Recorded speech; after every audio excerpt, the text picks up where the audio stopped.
Headlines पर। चौधरी भूपेंद्र सिंह आज करेंगे पहली बैठक, गाजियाबाद में बनेगी चुनावी रणनीति। केंद्रीय मंत्री अजय मिश्रा की जमानत रद्द करने की याचिका पर सुनवाई करेगा हाईकोर्ट। यूपी की सियासत में नए मोर्चे की सुगबुगाहट, यादव बिरादरी के लामबंद को करने की तैयारी तेज। सपा नेताओं को देनी होगी 2.5 करोड़ क्षतिपूर्ति, जमीन पर कब्जे के मामले में अपील खारिज।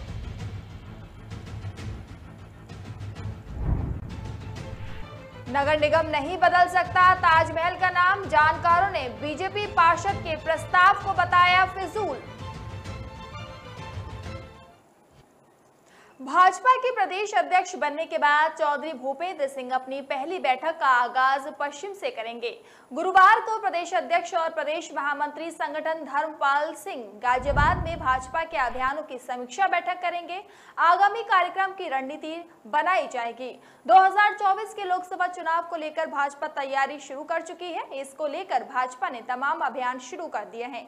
इन अभियानों में बूथ से लेकर मतदाता तक कार्यक्रमों का आयोजन किया जा चुका है। प्रदेश अध्यक्ष बनने के बाद चौधरी भूपेंद्र सिंह पश्चिम से ही इन अभियानों की समीक्षा करेंगे। आगे जो अभियान चलाए जाने हैं उनको लेकर भी रणनीति बनाई जाएगी।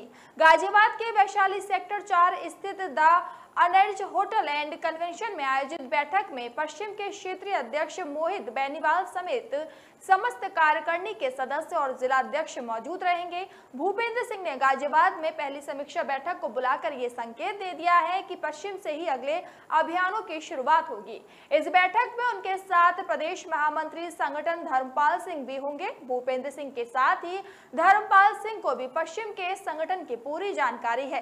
पश्चिम में रालोसपा गठबंधन के चक्रव्यूह को तोड़ने के लिए भाजपा ने किसानों को साधने के लिए चौधरी भूपेंद्र सिंह को प्रदेश अध्यक्ष बनाया है। वे पश्चिम के क्षेत्रीय अध्यक्ष भी रह चुके हैं। ऐसे में उनको हर जिले की विधानसभा और लोकसभा सीटों का गणित भी मालूम है। इस लिहाज से पश्चिम में पहली समीक्षा बैठक बेहद ही अहम मानी जा रही है। गाजियाबाद में समीक्षा बैठक से पहले चौधरी भूपेंद्र सिंह और धर्मपाल सिंह प्रधानमंत्री नरेंद्र मोदी से मुलाकात करेंगे। वहीं बुधवार रात वे प्लेन से दिल्ली भी पहुंच गए। इलाहाबाद हाई कोर्ट की लखनऊ पीठ साल 2002 में लखीमपुर खीरी में हुए प्रभात हत्याकांड में केंद्रीय गृह राज्य मंत्री अजय मिश्रा टेनी की जमानत रद्द करने की मांग करने वाली याचिका पर सुनवाई करेगी। अदालत 2 सितंबर को मिश्रा को हत्या के मामले में मिली जमानत को निरस्त करने की मांग करने वाली याचिका पर सुनवाई करेगी। इस याचिका को सुनवाई के लिए जस्टिस रमेश सिन्हा और जस्टिस रेणु अग्रवाल की खंडपीठ के समक्ष 2 सितंबर के लिए सूचीबद्ध किया गया है। ये याचिका पीड़ित पक्ष ने दायर की। मिश्रा के खिलाफ मामले में आरोप पत्र दायर किया गया था और निचली अदालत ने उन्हें 2004 में आरोपों से बरी कर दिया था। राज्य सरकार ने मिश्रा को बरी किए जाने के खिलाफ 2004 में हाईकोर्ट में अपील दायर की थी।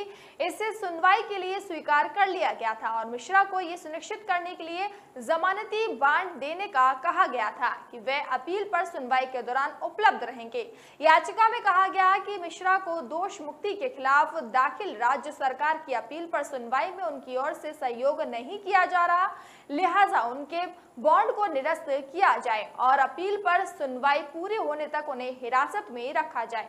वहीं इस मामले में मिश्रा की ओर से दाखिल स्थानांतरण प्रार्थना पत्र को चीफ जस्टिस राजेश बिंदल ने खारिज कर दिया। मिश्रा ने अपने खिलाफ दाखिल इस अपील को हाई कोर्ट की लखनऊ खंडपीठ से प्रधान पीठ इलाहाबाद स्थानांतरित किए जाने की मांग की थी। लखीमपुर खीरी में 2000 में एक युवक प्रभात गुप्ता की गोली मारकर हत्या कर दी गई थी। इस मामले में अन्य अभियुक्तों के साथ साथ मिश्रा भी नामजद थे। लखीमपुर खीरी की सत्र अदालत ने मिश्रा व अन्य को पर्याप्त साक्ष्यों के अभाव में 2004 में बरी कर दिया था। इस आदेश के खिलाफ 2004 में राज्य सरकार ने उच्च न्यायालय में अपील दाखिल की थी।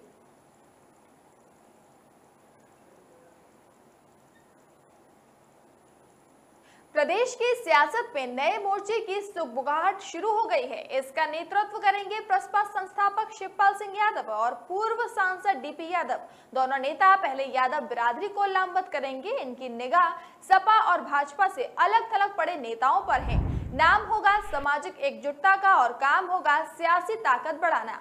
अगले चरण में अन्य छोटे दलों को जोड़ा जाएगा। आज से शुरू हो रहा ये मिशन सपा और भाजपा को तगड़ा झटका दे सकता है। इसमें प्रदेश के करीब 250 यादव नेताओं को बुलावा भेजा गया। प्रदेश में यादव वोट बैंक करीब 12% होने का दावा है। इसे मुलायम सिंह यादव ने सपा के झंडे तले गोलबंद किया। वक्त बदला, नई पीढ़ी आई और सियासत ने करवट ली। शिवपाल ने प्रस्ताव बनाई तो पूर्व सांसद डीपी यादव ने राष्ट्रीय परिवर्तन दल बनाया। विधानसभा चुनाव में शिवपाल सपा के विधायक बने, लेकिन अब राहें जुदा हैं। वहीं मुलायम सिंह बीमार हैं। उनकी पीढ़ी के तमाम यादव नेता अलग थलग हैं। ज्यादातर सपा में तो कुछ भाजपा की ओर रुख कर रहे हैं, कुछ तमाशबीन बने हैं। ऐसे में नेताओं की शिवपाल यादव ने गोलबंद करने की रणनीति बनाई है। वह यदुकुल पुनर्जागरण मिशन के तहत इन्हें एक मंच पर लाने की कोशिश कर रहे हैं। लखनऊ में मिशन की बैठक आज हो रही है। इसमें डीपी यादव, बालेश्वर यादव, सुखराम यादव, मुलायम सिंह के संबंधी हरिओम यादव सहित तमाम पूर्व सांसद व पूर्व विधायक इकट्ठा होंगे। कार्यक्रम संयोजक शिवपाल यादव का कहना है कि मिशन का उद्देश्य यादव बिरादरी का उत्पीड़न रोकना है। शिवपाल इसे सियासत के बजाय सामाजिक संगठन का नाम दे रहे हैं, लेकिन सियासी नब्ज पर नजर रखने वालों का दावा है कि इसे आयोजन के सियासी निहितार्थ है। ये गोलाबंदी 2024 में होने वाले चुनाव के मद्देनजर है। ये गोलबंदी भाजपा की ओर यादवों के बढ़ते कदम को रोकती तो सपा के मूल वोट में बैंक में सेंधमारी होना तय है। ऐसे में देखना होगा कि ये मिशन कितना कारगर साबित होता है। गौतम बुद्ध नगर में पिछले सप्ताह डीपी यादव के पिता स्वतंत्रता सेनानी व स्वर्गीय तेजपाल की प्रतिमा का अनावरण समारोह था। इसमें शिवपाल यादव, सुखराम यादव सहित प्रदेश के कई दिग्गज यादव नेता पहुंचे।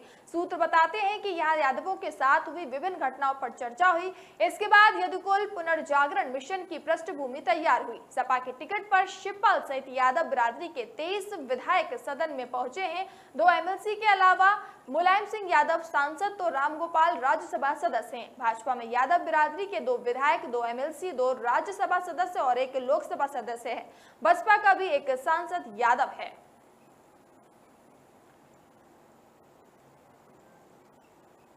एटा में सपा नेता पूर्व विधायक रामेश्वर सिंह यादव और उनके भाई पूर्व जिला पंचायत अध्यक्ष जोगेंद्र सिंह यादव ने रोडब्रिज बस स्टैंड के सामने एक पेट्रोल पंप की जमीन पर कब्जा कर लिया। इस जमीन पर अपना मालिकाना हक जताने लगे। इसका विवाद कई साल तक अदालत में चला।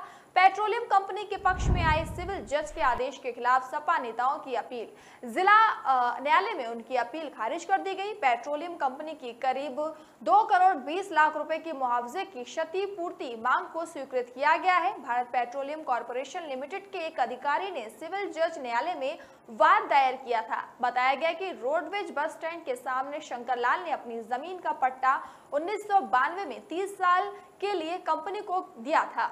इसमें कंपनी का पेट्रोल पंप चलता था। पूर्व विधायक रामेश्वर सिंह यादव की पत्नी राममूर्ति के नाम पर 1992 में ही एक बैनामा दिखाकर इस जमीन पर 2004 में कब्जा कर लिया गया। अदालत में चली सुनवाई के दौरान राममूर्ति पक्ष अपने हक में पर्याप्त सबूत प्रस्तुत नहीं कर सके, जिस पर पेट्रोलियम कंपनियों का दावा है कि जमीन का कब्जा उन्हें दिलाने का आदेश न्यायालय ने 27 फरवरी 2020 को दिया। इसमें पेट्रोलियम कंपनी ने 2013 से नुकसान के मुआवजे के तौर पर 22 लाख रुपए प्रति साल और 7% ब्याज मांगी है, जिसे न्यायालय ने स्वीकृत किया है। इस आदेश के खिलाफ सपा नेता ने जिला जज न्यायालय में अपील दायर की। पूरी सुनवाई के बाद बुधवार को जिला जज संदीप जैन ने आदेश जारी करते हुए सपा नेताओं की अपील को खारिज करते हुए 27 फरवरी 2020 के आदेश को सही ठहराया। कंपनी के अधिकारियों ने 22 लाख रुपए प्रति वर्ष की क्षतिपूर्ति मांगी, जिसे न्यायालय ने स्वीकार किया। ये क्षतिपूर्ति कंपनी को जमीन का कब्जा मिलने तक जारी रहेगा। 2013 से अब तक 10 साल हो चुके हैं। इस तरह बिना ब्याज के ही 2 करोड़ 20 लाख रुपए की क्षतिपूर्ति राशि बन गई है। ताजमहल का नाम बदलकर तेजो महल करने का प्रस्ताव आगरा नगर निगम सदन के सामने रखने से विवाद खड़ा हो गया है। ताजगंज से भाजपा के पार्षद शोभाराम राठौर ने भले ही ये प्रस्ताव रखने का फैसला लिया हो, लेकिन नगर निगम सदन केंद्रीय संरक्षित स्मारक का नाम बदलने का अधिकार नहीं रखता। केवल नगर निगम की सड़कों, कॉलोनियों के नाम बदलने का अधिकार निगम के बोर्ड को है। मेयर नवीन जैन ने पार्षद शोभाराम राठौर के ताजमहल का नाम बदलने के प्रस्ताव से पहले ही सदन स्थगित कर दिया। वे भी मानते हैं कि ये प्रस्ताव नगर निगम के अधिकार से बाहर की बात है। अगर पार्षद प्रस्ताव पढ़ने के बाद अन्य पार्षदों का बहुमत सहयोग पा भी लेते हैं तब भी इसे पास नहीं किया जा सकता। केवल नगर निगम सदन की भावनाओं से सांस्कृतिक मंत्रालय को अवगत कराया जा सकता है। मेयर नवीन जैन इस पर वह कानूनी सलाह भी ले रहे हैं। पूर्व विधायक, पार्षद और कानून के जानकार केशव मेहरा के मुताबिक पार्टी लाइन और संगठन की भावना से अलग ये प्रस्ताव लाया गया है। नगर निगम के अधिकार क्षेत्र में जो चीज है ही नहीं, उसके लिए प्रस्ताव की क्या जरूरत थी। ये फिजूल है और समय की बर्बादी वाला प्रस्ताव है जिस पर विचार नहीं किया जाना चाहिए। 57 साल पहले ताजमहल को शिव मंदिर बताने वाली पुस्तक ताजमहल द ट्रू स्टोरी प्रकाशित हुई। इसके लेखक थे इतिहासकार पीएन ओक। उन्होंने 1965 में आई ये पुस्तक तब से अब तक ताजमहल के नाम पर हुए विवादों के केंद्र में रही। पीएन ओक की पुस्तक में 109 चिन्हों के जरिए ताजमहल को शिव मंदिर बताने का प्रयास किया गया। पीएन ओक के दावों के बाद ताजमहल के तहखाने के कमरों को खुलवाने, कार्बन डेटिंग, शाहजहां से पहले ताजमहल का जिक्र होने के मामले पर समय समय विवाद खड़ा होते रहे। हालांकि वर्ष 2000 में सुप्रीम कोर्ट और वर्ष 2005 में इलाहाबाद हाई कोर्ट इस संबंध में दायर की गई याचिकाओं को खारिज कर चुके हैं। पीएन ओक ने अपनी किताब में लिखा, ताजमहल शिव मंदिर था जिसे जयपुर के राजा मानसिंह प्रथम ने बनवाया। इसे तोड़कर शाहजहां ने मकबरा बनवाया। किसी इस्लामिक इमारत में महल का नाम पहले कभी उपयोग नहीं हुआ। संगमरमर की जाली में 108 कलश चित्रित हैं। ऊपर भी 108 कलश हैं जो हिंदू मंदिर परंपरा में पवित्र माने जाते हैं। ये भी दावा किया गया कि तेजो महल में अग्नेश्वर महादेव की प्रतिमा थी। वहीं ताज के दक्षिण में गौशाला है। मकबरे में गौशाला, कुआं और नक्कर खाना भी है। ताज में 500 कमरे हैं। मकबरे में रिहायशी कमरों का क्या काम। इसके अलावा ओम के चिन्ह और कमल की आकृति की डिजाइन को उन्होंने तेजो महल के साथ जोड़ा है।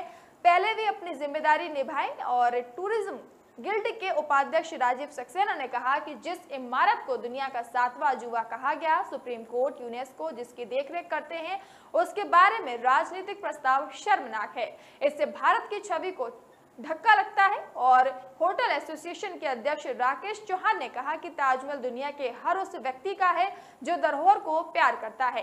ये गलत प्रक्रिया है। भाजपा संगठन को इस मामले में हस्तक्षेप करना चाहिए, अन्यथा पूरी दुनिया में अच्छा संदेश नहीं जाएगा। फिलहाल वक्त तो चला एक छोटे से ब्रेक का। ब्रेक के बाद जल्द हाजिर होंगे।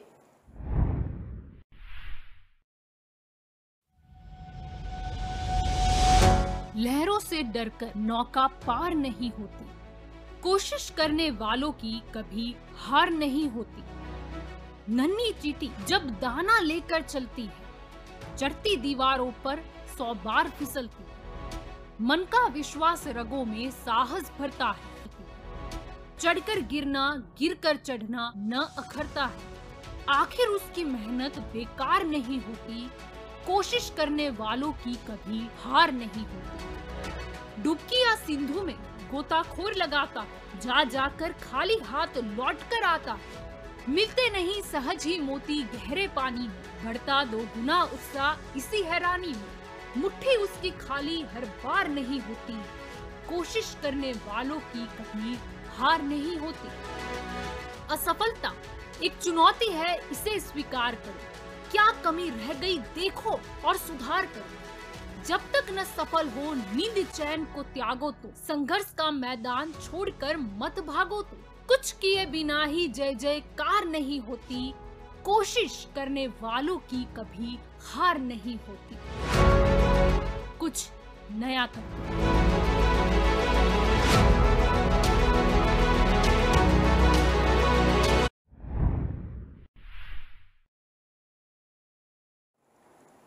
ब्रेक के बाद एक बार फिर से आप सभी का स्वागत है। कानपुर देहात में सरकारी स्कूलों में बच्चों के मुस्तकबिल से खिलवाड़ किया जा रहा है। बच्चे स्कूल में पढ़ने आते हैं, लेकिन स्कूल में शिक्षकों द्वारा बच्चों से झाड़ू लगवाई जाती है और साफ सफाई करवाई जाती है। एक बार फिर झाड़ू लगाते बच्चों का वीडियो सोशल मीडिया पर वायरल हुआ है। एमडीएम के खाने में कीड़े निकलने की शिकायत भी दर्ज की गई है। इस बवाल जिले की बेसिक शिक्षा अधिकारी ने एक बार फिर जांच करवाकर कार्रवाई की बात की है। कानपुर देहात के राजपुर ब्लॉक क्षेत्र के डेरा पेलावर गांव के पूर्व माध्यमिक विद्यालय का वायरल वीडियो तस्दीक कर रहा है। यहाँ बच्चों के भविष्य से खिलवाड़ किया जा रहा है। वायरल वीडियो में बच्चों से जबरन झाड़ू लगवाई जा रही है। स्कूल में झाड़ू ना लगाने पर उन्हें सजा भी दी जाती है और मारा पीटा जाता है। 1 महीने में सरकारी स्कूलों में बच्चों से झाड़ू लगवाने का ये छठा वीडियो वायरल हुआ है। विद्यालय में पढ़ने वाले बच्चों के परिजनों का आरोप है कि MDM के खाने में गुणवत्ता एकदम सही नहीं है। खाने में कीड़े तक निकल आते हैं। शिक्षक अच्छा खाना खाते हैं और बच्चों को कीड़े वाला खाना परोसा जाता है। वहीं कुछ बच्चों का स्कूल में नाम न लिखने व ग्रामीणों ने स्कूल परिसर के बाहर खड़े होकर प्रिंसिपल वसीम बानो का विरोध किया। इस संदर्भ में जिले की बेसिक शिक्षा अधिकारी रिद्धि पांडे ने कहा कि स्कूलों में साफ सफाई कर्मी कमी है और कुछ सफाई कर्मी आते ही नहीं।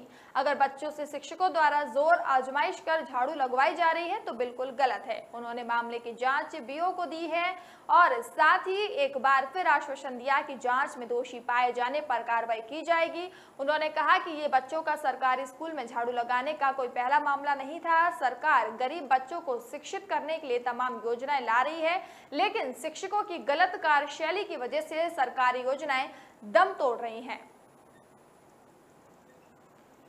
यूपी सरकार के प्रशासनिक अमले में बड़ा फेरबदल किया गया है। ACM नवनीत सहगल को अपर मुख्य सचिव के पद से हटा दिया गया। उन्हें खेलकूद विभाग में तैनात कर दिया गया है। केंद्र सरकार से प्रतिनियुक्ति के बाद लौटे पार्थ सारथी सेन शर्मा को प्रमुख सचिव चिकित्सा स्वास्थ्य बनाया गया। बुधवार रात जारी अधिसूचना के अनुसार अमित मोहन प्रसाद को अपर मुख्य सचिव बनाया गया है। हिमांशु कुमार को ग्रामीण विकास एवं ग्रामीण अभियंत्र सेवा विभाग का मुख्य सचिव बनाया गया है। वे अभी समाज कल्याण एवं अल्पसंख्यक कल्याण व मुस्लिम वक्फ बोर्ड के मुख्य सचिव थे। सूचना एवं जनसंपर्क विभाग के पद पर नवनीत को हटाकर वरिष्ठ IAS संजय प्रसाद को तैनात किया गया है। इससे पहले बुधवार को अपर मुख्य सचिव गृह अवनीश अवस्थी आखिरकार सेवानिवृत्त हो गए। उत्तर प्रदेश के एक्सप्रेसवे और इंडस्ट्रियल डेवलपमेंट अथॉरिटी समेत उनके सभी विभागों का कार्यभार प्रमुख सचिव मुख्यमंत्री व सूचना संजय प्रसाद को सौंपा गया है।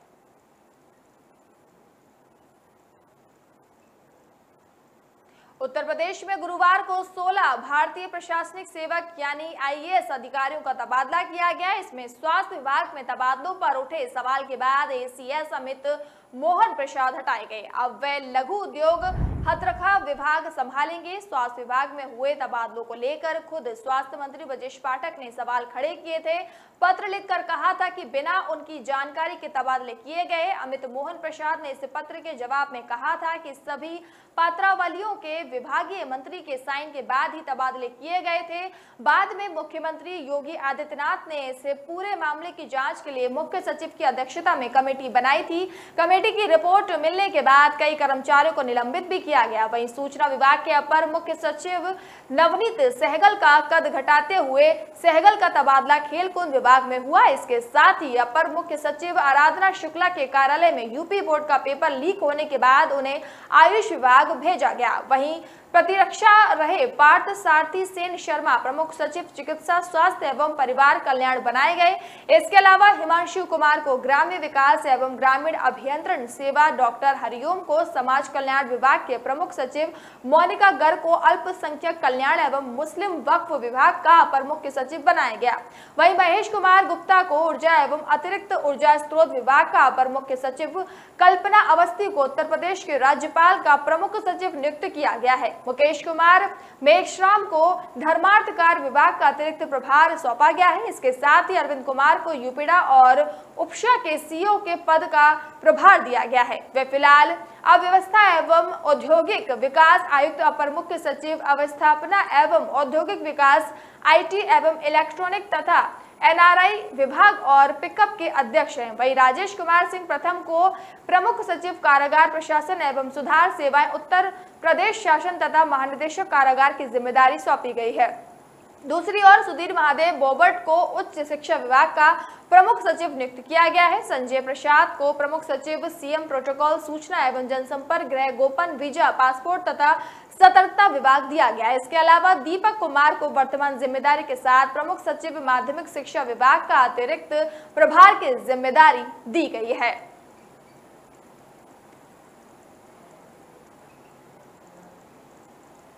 अगर आप ग्रेटर नोएडा से आगरा तक का यमुना एक्सप्रेसवे के जरिए सफर कर रहे हैं तो ये महंगा होने जा रहा है। यमुना एक्सप्रेसवे के प्राधिकरण की 74वीं बोर्ड की बैठक में यमुना एक्सप्रेसवे पर टोल टैक्स बढ़ाने का फैसला लिया गया है। अधिकारियों का कहना है कि 1 सितंबर से टोल पर बढ़ी हुई दरें लागू की जाएंगी। 2 व्हीलर चालकों और किसानों के ट्रैक्टर को इस फैसले में राहत दी गई है। यमुना प्राधिकरण की बोर्ड बैठक में टोल दरें बढ़ाने पर मुहर लगा दी गई है। 2018 से लेकर अभी तक कोई भी टोल टैक्स नहीं बढ़ाया गया था। यमुना एक्सप्रेसवे पर टोल दरें 4 साल बाद बढ़ा दी गई हैं। साल 2018 में दरें बढ़ाई गई थी, तब से इनमें बढ़ोतरी नहीं की गई थी। ये जानकारी दी गई है कि आईआईटी के सर्वे के बाद पूरे यमुना एक्सप्रेसवे पर हो रहे हादसों को रोकने के लिए 130 करोड़ रुपए का खर्च आ रहा है, जिसको पूरा करने के लिए टोल टैक्स में इजाफा करना जरूरी हो गया। यमुना विकास प्राधिकरण के मुख्य कार्यपालक अधिकारी डॉक्टर अरुण वीर सिंह ने बताया कि यमुना प्राधिकरण की बुधवार को हुई 74वीं बोर्ड की बैठक में यह निर्णय लिया गया कि ग्रेटर नोएडा से आगरा तक 165 किलोमीटर लंबे यमुना एक्सप्रेसवे की टोल दरें बढ़ाई जाएं। उन्होंने बताया कि अदालत के दिशा निर्देशों के अनुसार एक्सप्रेसवे पर सुरक्षा को लेकर 22 काम किए जाने थे। इन कामों को पूरा नहीं होने से यमुना प्राधिकरण टोल दरें नहीं बढ़ा रहा था। डॉक्टर सिंह के अनुसार यमुना एक्सप्रेसवे प्रबंधन ने सुरक्षा उपायों पर काम कर लिया। इस पर 130 करोड़ रुपए से ज्यादा खर्च हुआ और काम होने के बाद यमुना प्राधिकरण ने टोल दरें बढ़ा दी हैं। यमुना अथॉरिटी के सीईओ रणवीर सिंह के मुताबिक टोल टैक्स इजाफे में 2 व्हीलर 3 व्हीलर और रजिस्टर्ड ट्रैक्टर को बाहर रखा गया है। इनके दामों में किसी भी तरह की कोई बढ़ोतरी नहीं की गई है। कार, जीप और वैन की टोल दरों को बढ़ाया गया है और लाइट कमर्शियल व्हीकल, हल्के माल या मिनी बस में रुपए बढ़ाए गए हैं। आपको बता दें कि आज टोल टैक्स में वृद्धि की गई है, इससे लोगों पर भी असर पड़ेगा। भारतीय प्रशासनिक सेवा के 1987 बैच के अधिकारी अवनीश अवस्थी बुधवार को रिटायर हो गए। वो गृह विभाग के अपर मुख्य सचिव थे। इसके अलावा भी वही और महत्वपूर्ण जिम्मेदारी संभाल रहे थे। अवस्थी को मुख्यमंत्री योगी आदित्यनाथ का करीबी अधिकारी माना जाता है। संजय प्रसाद को गृह विभाग का अतिरिक्त कार्यभार सौंपा गया है। प्रसाद 1995 बैच के आईएएस हैं। वो इस समय मुख्यमंत्री के प्रमुख सचिव और सूचना विभाग के प्रमुख सचिव पद पर तैनात हैं। ये जानकारी सूचना विभाग के अपर मुख्य सचिव नवनीत सहगल ने दी।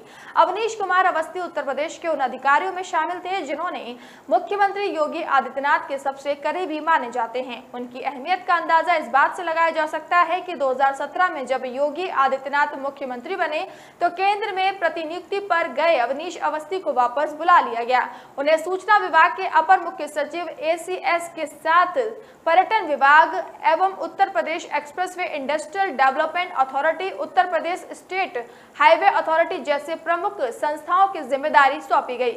उन्हें 31 जुलाई 2019 को अवस्थी को गृह विभाग की भी जिम्मेदारी दी गई। रिटायरमेंट के समय यूपीईडीए और यूपीएसएचए के सीईओ, ऊर्जा, कारागार और सुधार प्रशासन के साथ साथ कई और महत्वपूर्ण विभागों की जिम्मेदारी संभाली थी।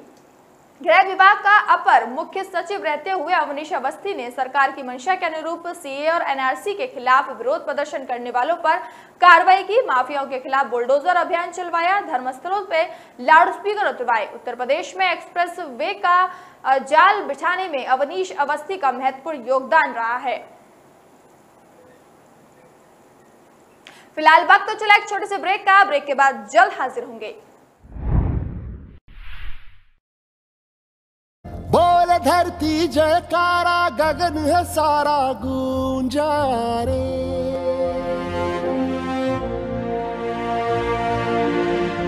जग में लहराया न्यारा ध्वज है हमारा ऊंचा रे।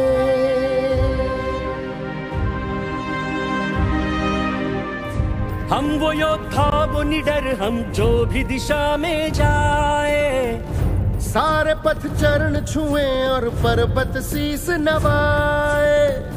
रास्ते से हट जाए नदियां होके हवाए। हम है जियाले जीतने को, हम रण में उतरते हैं। हम सूरज है अंत, हम ही रातों का करते हैं। जो रक्त है तन में बहता वो हमसे है ये कहता। सम्मान के बदले जान भी दे तो नहीं है घाटा रे। युग युग की जंजीरों को हमने ही काटा रे।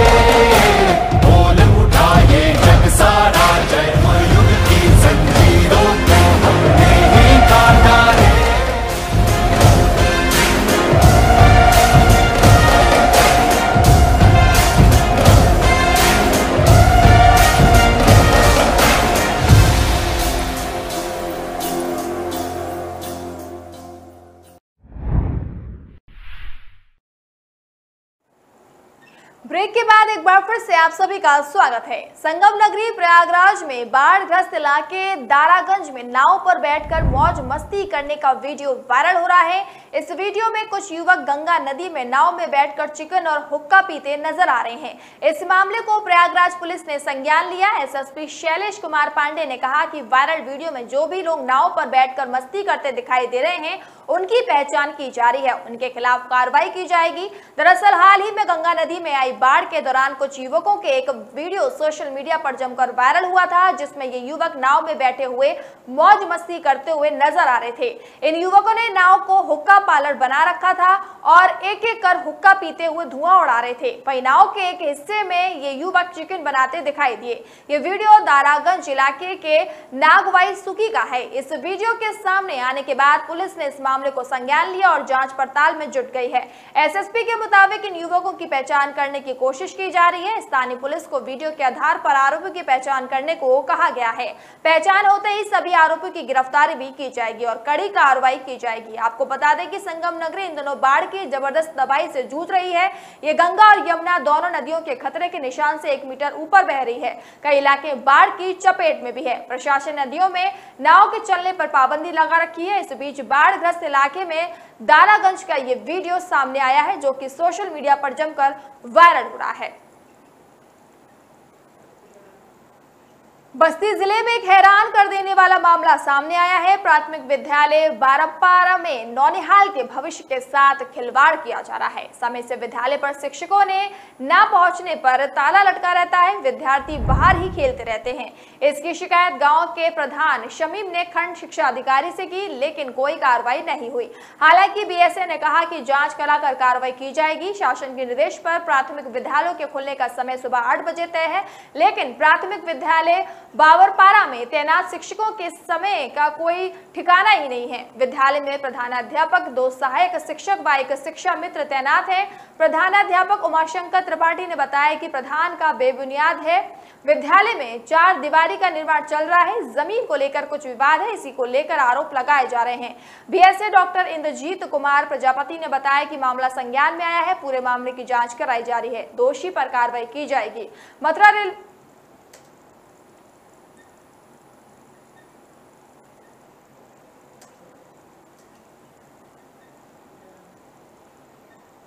मथुरा रेलवे स्टेशन से बच्चा चोरी के मामले में एसओजी के साथ साथ जीआरपी की टीम गहनता से जांच करने में जुटी है। हाथरस के डॉक्टर दंपति का मामला सामने आने के बाद पुलिस अब ये पता लगाने का प्रयास कर रही है कि मानव तस्करी गिरोह ने कहां-कहां बच्चे दिए। इसके लिए हर बिंदु पर जांच की जा रही है।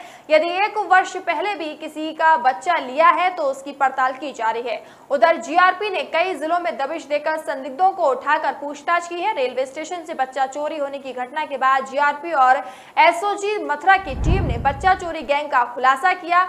उससे हर कोई हैरान रह गया। पुलिस को आरोपियों से पूछताछ में गिरोह ने 15 बच्चों को बेचने की बात स्वीकार की है। पुलिस पड़ताल कर रही है कि ये बच्चे कहां-कहां दिए गए। इसके लिए हाथरस के चिकित्सक दंपति और नर्स से गहनता से पूछताछ की जा रही है। इसमें जो तथ्य निकल कर सामने आएंगे उसके आधार पर टीम फिरोजाबाद शहर में जांच पड़ताल करने जा सकती है। इससे पहले 23 अगस्त की रात मथुरा रेलवे स्टेशन से 7 माह का बच्चा चोरी हुआ था। जीआरपी ने बच्चे को बरामद कर मानव तस्करी गिरोह का खुलासा किया। गिरोह में शामिल हाथरस के डॉक्टर दंपति समेत 8 आरोपियों को गिरफ्तार कर जेल भेजा गया। चोरी किया गया बच्चा फिरोजाबाद की पार्षद ने खरीदा था, उन्हें भी जेल भेज दिया गया। भाजपा हाईकमान ने चोरी का बच्चा खरीदने वाली पार्षद विनीता अग्रवाल को पार्टी से बाहर का रास्ता दिखा दिया, जबकि उनके पति कृष्ण मुरारी अग्रवाल एडवोकेट भी भाजपा के नेता हैं, उन पर भी कोई कार्रवाई नहीं की गई। चर्चा है कि भाजपा की किरकिरी कराने वाले पार्षद पति के खिलाफ पार्टी ने कोई कार्रवाई क्यों नहीं की। भाजपा महानगर अध्यक्ष राकेश शंखवार ने कहा कि पार्षद के खिलाफ पार्टी हाईकमान ने कार्रवाई की है। मानव तस्करी में शामिल गिरोह को लेकर पुलिस और जानकारी जुटा रही है। मथुरा के अलावा अब हाथरस पुलिस भी इसे लेकर सक्रिय हो गई है। स्वास्थ्य विभाग के अधिकारी भी इसमें जुटे हुए हैं।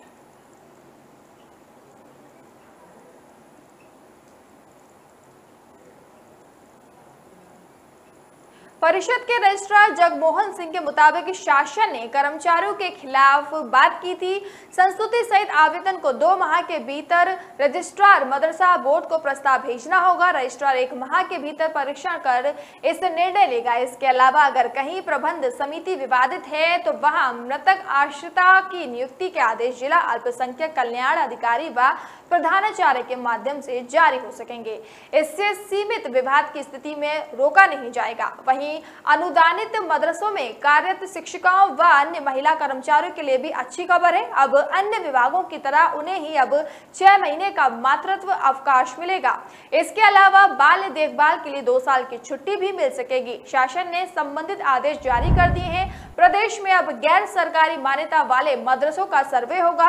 इस बाबत सभी जिलाधिकारी को पत्र लिखा गया है। दरअसल बाल संरक्षण आयोग को मिली शिकायतों के आधार पर यह सर्वे कराने का निर्णय लिया गया। इसमें ऐसे मदरसों की संख्या है, वहां पर उपलब्ध सुविधाएं और विद्यार्थियों का ब्यौरा जुटाया जाएगा।